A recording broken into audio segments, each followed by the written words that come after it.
But I noticed in the audience, ladies and gentlemen, I noticed in the audience quite a few reminders of some of the past performances, and I'm sure a lot of you guys were here in the last couple of years, and you got to see a friend of mine who is no longer with us, Mr. Mike Ledbetter.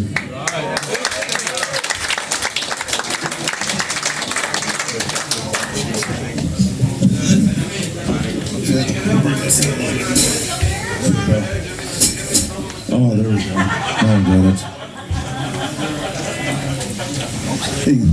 Hey, Roll, can you turn that monitoring towards me? Oh, that's better. Yeah. Well, Mike is no longer with us in this part of our life, but he is everywhere around us. And I see it on the T-shirts. I see it in your faces when I mention his name. And goddamn it, on the internet, you can't get away from it. His picture pops up every day. And that's a beautiful thing. Somebody showed me a picture last night. You know, for a split second, I got a little choked up and I got a little upset. Mike was like a little brother to me. He wasn't just a friend. He was family. I'm still very close with his wife and kids and his mom and dad. And so he's always going to be a part of me. So I like that, you know, it used to bother me for a little bit there.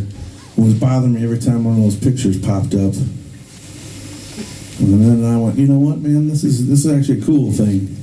I like it. I like when the picture pops up now because he's never going to be forgotten. He's always going to be around us.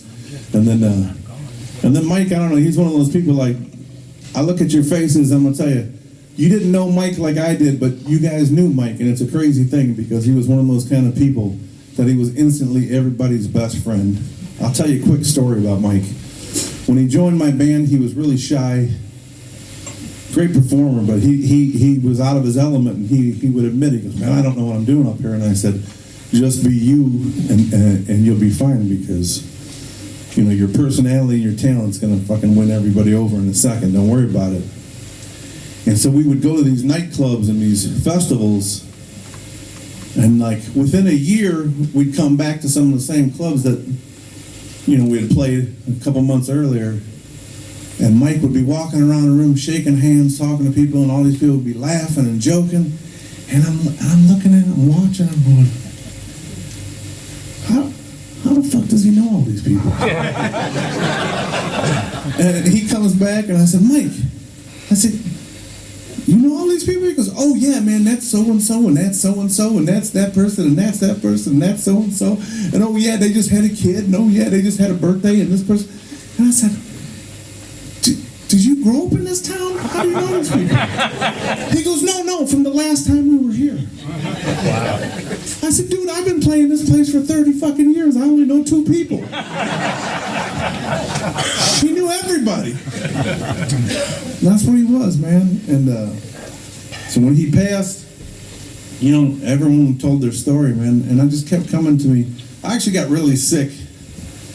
I don't know if this was his cruel joke on me because I got really sick at his funeral, and I had like 103 or 104 fever, and Mike's mom wouldn't even let me go to the funeral. I was at the wake the night before, and Mike's mom and dad said, no, you're not coming. And it was the coldest day in recorded history in Chicago.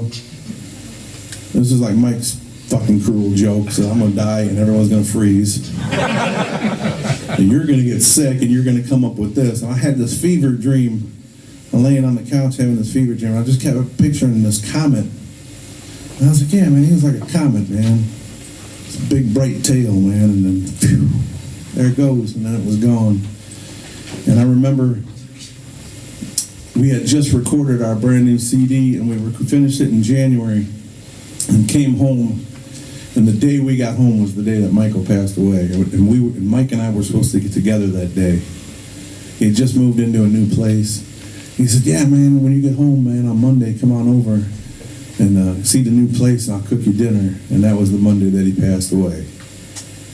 And we had finished the CD, and like I said, they had the funeral a week later, and I got sick, and I kept coming with this thing. I wrote this song. I woke up from this fever dream, and I wrote this song. And I talked to Mike Welsh, and I said, I'm going to be out in Boston in a couple of weeks, man. I got this song, will you record it with me? And so Mike Welsh recorded it with me, and I asked Bruce Iglauer from Alligator, I said, I know our record's already done, but can we add one more song? And Bruce said, absolutely. So we recorded this song a couple weeks after Mike passed, and so it's on the new CD. It's a song called The Comet. I'm not going to play Mike Welsh's part because he plays it so beautiful. I'm just going to play Mike Welsh's part.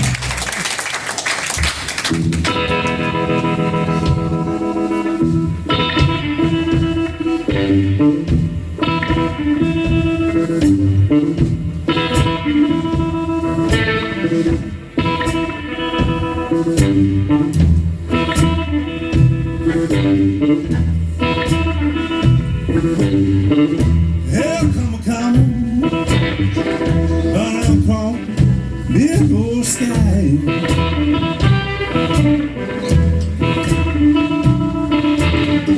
Here come a comet, running across big old sky.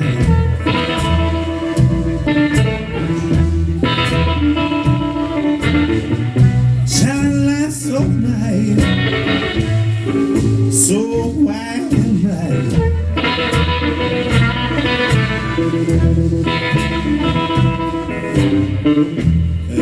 Such a beautiful morning. I want a heavenly sight. Such a beautiful bright light. Such a heavenly sight.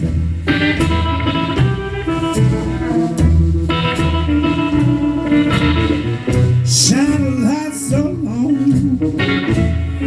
so long, wide and bright.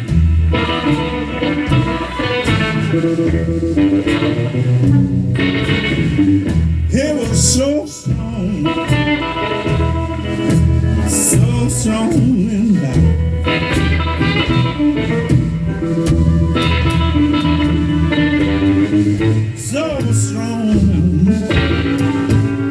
So strong and full of might.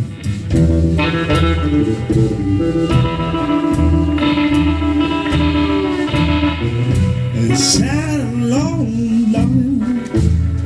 across a big old sky, wide and bright.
Here come a comet,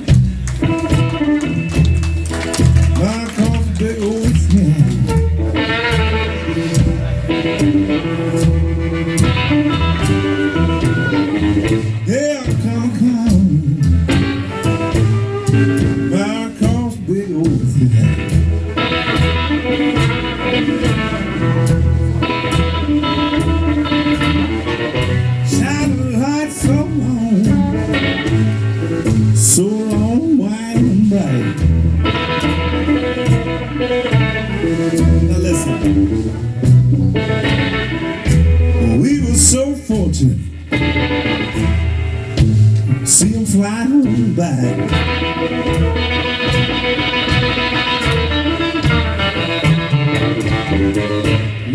so fortunate. See that comet fly on by.